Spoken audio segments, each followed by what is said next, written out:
Há uns meses atrás, houve aqui em São Paulo um evento que deixou as pessoas bastante chocadas. Um colégio e houve suicídio de dois jovens, assim, num intervalo de tempo muito curto. Me lembro que na época a mídia, os jornais, umas revistas se interessaram por isso e as pessoas começaram a fazer reportagens e até fazer perguntas mesmo. Eu recebi algumas perguntas de jornalistas e de pessoas do cotidiano de como prevenir o suicídio, de como reconhecer uma pessoa que tem traços suicidas. E o próprio evento acaba dando umas chaves importantes para a nossa observação do assunto. O grande questionamento que se tinha era porque eram jovens de classe social elevada, ou seja, jovens para quem dinheiro não era uma questão de vida. E aí a pergunta era: mas se eles têm tudo, por que eles teriam desejado a morte? Se eles são jovens, por que teriam desejado a morte? Ou seja, a gente pensa no desejo pela morte como sendo de alguém que não tem condição de viver e de alguém que é mais velho. Sobre essa questão de ter condições de viver, os estudos mostram exatamente o contrário. O suicídio é muito mais difundido em países que oferecem boas condições sociais do que em países em que as pessoas têm que lutar arduamente pela sobrevivência. Quando eu fui perguntada sobre isso, eu falei, não sei se chegou a ser publicado porque eu não li a publicação, mas eu falei justamente de que antes de prevenir o suicídio, de tentar reconhecer, aliás, não é de prevenir, de tentar reconhecer os traços de um suicida, a gente deveria dar para os jovens um pouquinho de autonomia sobre a própria vida, no sentido de que se eles estiverem ocupados com a própria vida, se eles se sentirem capazes de transformar a própria vida, a saída pela morte não vai ser considerada. A ideia de que você busca a morte como uma saída quando não tem mais nenhuma saída visível. E às vezes, se você é criado dentro do discurso de que você já tem tudo, de que você é privilegiado de alguma forma, isso acontece em qualquer classe social. Qualquer classe social tem os seus signos de privilégio. É muito comum que os pais eles queiram poupar os filhos das dificuldades que eles próprios sofreram. Então é muito comum que no processo de crescimento os pais se preocupem em gerar condições que não necessariamente são o que as crianças precisam, mas o que eles enxergam como sendo sinal de riqueza, sinal de bem-estar, sinal de até de felicidade mesmo. E o que a gente não para pensar em relação aos jovens, que o que é signo de felicidade para mim não pode ser para ele.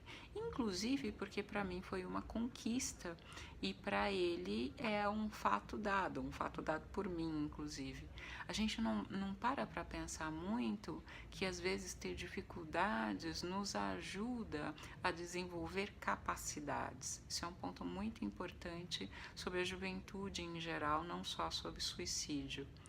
A outra questão é a questão da idade, o assombro de que pessoas jovens queiram morrer. Muito estranho também. Primeiro, porque essa ideia de jovem e velho é completamente abstrata. Eu estou agora na totalidade da minha vida. Não adianta você me dizer que, nossa, daqui a 10 anos eu vou ter X capacidade ou X percepção. Tudo que eu consigo conceber de mim é o que eu sou até agora. Eu acho que na juventude isso fica ainda pior, porque quando você é um pouco mais velho, você já tem essa experiência de ter passado por eventos que tiveram fim. Quando você é mais jovem, a tendência é tudo que você está vivendo, você viver de forma absoluta, que é lindo na juventude, que dá intensidade, que dá valor às experiências, mas que também pode dar um valor exacerbado para o sofrimento. essa concepção de que eles deveriam compreender a sua relação com o tempo não se aplica. Não adianta você dizer para mim que vai passar, eu vou crescer ou qualquer coisa do gênero, porque eu não tenho capacidade, experiência para enxergar isso. E também acho isso cruel, porque tem um enfoque sobre a velhice aí, né? A ideia de que na velhice um suicídio é aceitável, muito em função, eu penso, da nossa idealização da juventude. Tudo que se quer da vida é ser jovem, logo, se você é velho, está justificado seu desejo de morte. Estranhíssimo, que talvez seja parte da pressão que os jovens sofrem. Toda uma estrutura social dizendo que ele está no melhor dos mundos possível, inclusive porque ele é jovem, porque ele é vigoroso, porque a sua pele tem colágeno ou qualquer coisa nessa linha.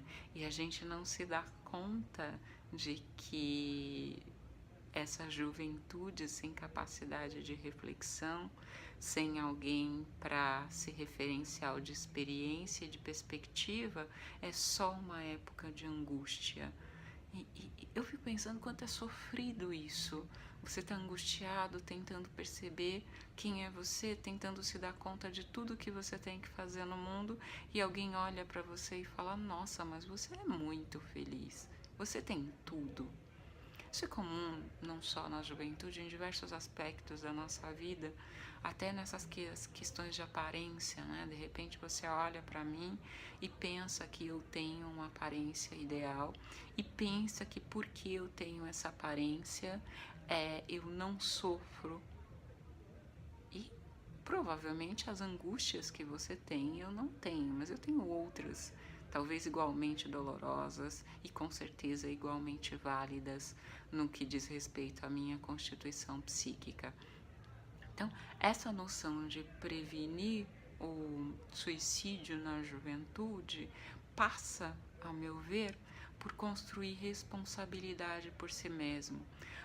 Construir responsabilidade não é uma questão de dar tarefas, é uma questão de dar para a pessoa a perspectiva de que ela tem possibilidade de transformar a própria vida a partir das suas ações, de que ela não é completamente sujeita a uma realidade opressora que já está pronta antes dela chegar e que vai continuar agindo se ela não estiver lá.